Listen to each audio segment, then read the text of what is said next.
26 of the 32 teams in the National Football League are now one quarter of the way through the 2014 NFL season.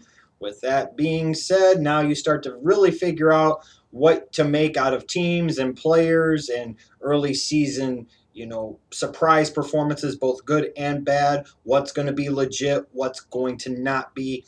Well, let's dive right in and talk about the week that was, which was week 4, and start off with the winners and losers. I'll go first to the winners, and I got to look at the Minnesota Vikings with the Adrian Peterson situation and then how poorly the Vikings organization handled the Adrian Peterson situation.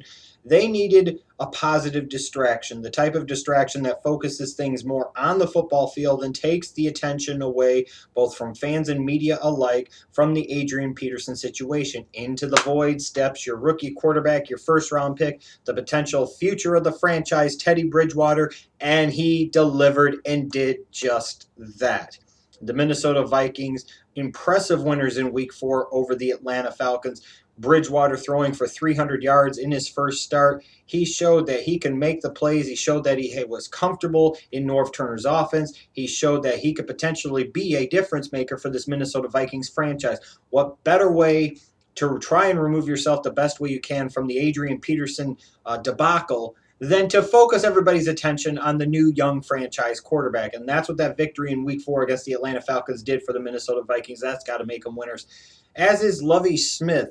You're talking about a Lovie Smith coach Buccaneers team who in week 3 on Thursday night lost in embarrassing fashion, 56-14 to the Atlanta Falcons. They come back the next week, and that's what the NFL is. Now they managed in the last few seconds to find a way to beat the Pittsburgh Steelers. Lovie Smith getting his first win at the helm for the Tampa Bay Buccaneers. Some Bucs fans will be sitting there and saying, well, maybe they'd have another win or two if they just started Mike Glennon. Maybe, maybe not. But he got his team off the schneid. And more in particular, what impressed me is the fact that coming off of that embarrassing loss, which could be a real franchise killer and a season killer, the Bucs responded very well the following week. And then you got to look at Steve Smith. I think obviously he's a big winner. He's telling the Panthers after the game that he wants them to mow his lawn. Revenge games are always captivating, and this one most certainly was. And Steve Smith, he really delivered 130 yards receiving, 2 touchdowns, including that big kind of flukish 60-plus yard bomb early in the game. Steve Smith showed up. He was a leader in week 4. The Baltimore Ravens are at 3-1, and Steve Smith comes out smelling like roses compared to the Carolina Panthers. They let him go in the offseason. They decided enough was enough. Well, Steve Smith is having a nice year for the Baltimore Ravens, who seem much better positioned right now at 3-1 than the Panthers do in the NFC at 2-2. In terms of some of the losers, I'll start off with the Oakland Raiders. They go to London, get embarrassed by the Miami Dolphins. Then they fire their head coach, Dennis Allen, due to scapegoating instead of firing the right guy first in the general manager, Reggie McKenzie, who hired the stupid coach to begin with and assembled this terrible, crappy team. A week after putting up a good effort against the New England Patriots, they go overseas and they get embarrassed. Because why? They are an embarrassment to the NFL. They are an embarrassing organization. You got to look at the Chicago Bears after 2 straight road wins.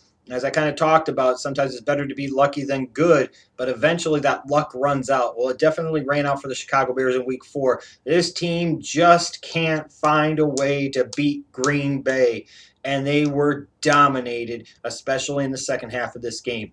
This organization paid Jay Cutler, Aaron Rodgers money to a guy who consistently can't match up to and play with and beat Aaron Rodgers. Their defense was terrible. Their offense was non-existent in the second half.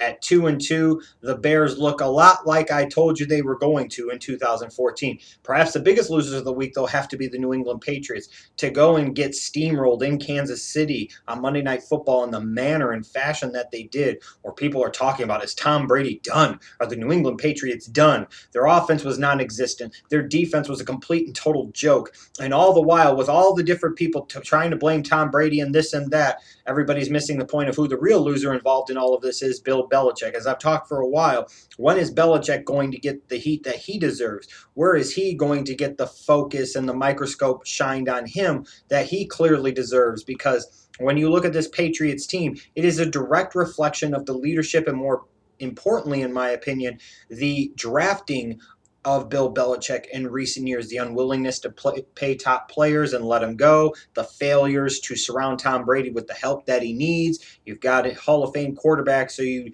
draft defensive tackles with a couple of surgically repaired ACLs. That's the type of dumb shit Belichick's done in recent years in the draft. And they were big-time losers to me, no question about it, in week number 4, perhaps the biggest losers of all. Some of the stars of this week, you got to go with Steve Smith of the Baltimore Ravens.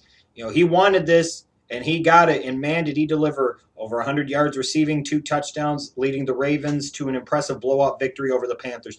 Aaron Rodgers, he was just surgical with his crap against the Bears. It might be the best that I've ever seen Aaron Rodgers play against the Bears, and that's saying something because he's had a ton of nice games over the years against the Bears. He's like Brett Favre in that way. And perhaps his best throw of all was the one that didn't count, was the beautiful job he had on one play where he scrambled around, bought time in the pocket, kind of threw across his body and found Davante Adams in the end zone, only to have that touchdown be wiped out due to penalty. Aaron Rodgers told everybody, relax. Well, by God, he given them a reason to relax after week 4. Jamal Charles of the Chiefs coming back from injury, 3 touchdowns.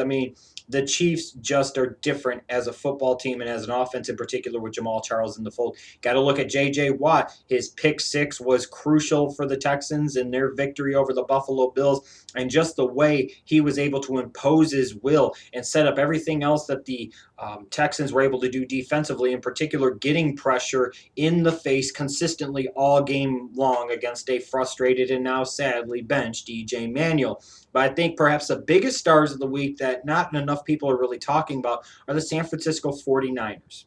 When you look at the 49ers, they played against the Eagles, an Eagles team that put up a bunch of points in each of the first 3 games of the season. This was an offense that once it would find its rhythm in a game would be clicking on many cylinders, scoring all types of points. The 49ers defense gave up 0 points in 4 quarters to the Philadelphia Eagles.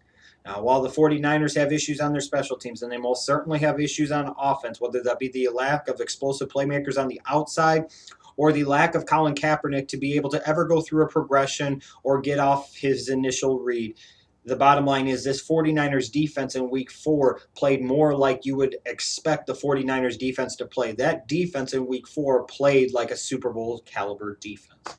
And that could be a turning point in the San Francisco 49ers season.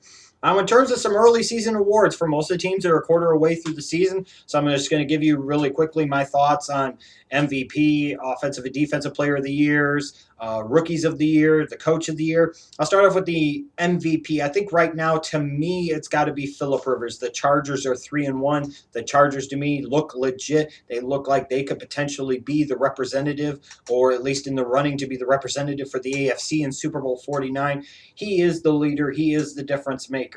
He might not have the best pure stats, but in terms of most valuable player right now, I think it's got to be Phillip Rivers. In terms of Offensive Player of the Year, a guy that I damn near put in that MVP category right now, and I almost could, is DeMarco Murray of the Cowboys. After 4 weeks, he's leading the league in rushing, and what he's really doing is he's allowing the Cowboys to take some of the pressure off of Tony Romo on the offensive end. He's keeping that defense off of the field, which is always a good thing. The Cowboys defense is playing a little bit better, a lot better, frankly, than people anticipated. And at 3-1, they're a bit of a surprise team right now. But I think it's because of DeMarco Murray. Everything to me starts with DeMarco Murray and that offensive line, but it's specifically DeMarco Murray. And I think right now he's the Offensive Player of the Year. Defensive Player of the Year is J.J. Watt of the Houston Texans. By the end of the season, if the Texans win 10 or 11 games, either win the division or at least make the playoffs, there might be a lot of talk for J.J. Watt being the National Football League MVP, not just the Defensive Player of the Year. It's not always just about stats. It's about impact on the game. And I think it's hard to argue against J.J. Watt having the most impact of any defensive player in all of the National Football League. Now, when we go to Offensive Rookie of the Year, at least at the moment, I think it's Kelvin Benjamin of the Carolina Panthers. You could maybe make some argument for Sammy Watkins. I think eventually this award may end up going to Teddy Bridgewater. But for the moment, Kelvin Benjamin from the Panthers. He's been nice. He has the look of a guy who can develop into a number one wide receiver. He needs to get more consistent, but he's made some impressive catches and some big time plays that the Panthers have needed. In terms of defensive rookie of the year, while my heart says I want to go with Kyle Fuller of the Chicago Bears, and he's definitely in the running, I think the best defensive rookie, and it's no surprise to me, is Khalil Mack of the Oakland Raiders. While he might not have the sack numbers that everybody would expect, Khalil Mack has been everything else as advertised. This is a well-rounded player, a player that I knew coming out of Buffalo was ready to make an immediate impact in the National Football League. And right now, he is the building block for the future of the Raiders on the defensive side of the ball. To me, I agree with Pro Football Focus. He's been the best defensive rookie in the league by a wide margin the first 4 weeks. And I think at this point in time, he's my leader as Defensive Rookie of the Year. In terms of my Coach of the Year, you could go in a lot of different categories right now. Bruce Arians deserves a lot of consideration for having his Cardinals at 3-0, winning 2 straight games without their starting quarterback, Carson Palmer. You can, like I said, you can go with Jason Garrett of the Dallas Cowboys, and I think there's definitely an argument to be made there at this point in time. But for my money at this moment, and again, we're only 4 games through the season, I'll go with Jim Caldwell of the Detroit Lions. While the Lions have still showed a little bit of an ability to shoot themselves in the foot, they haven't been as bad at it.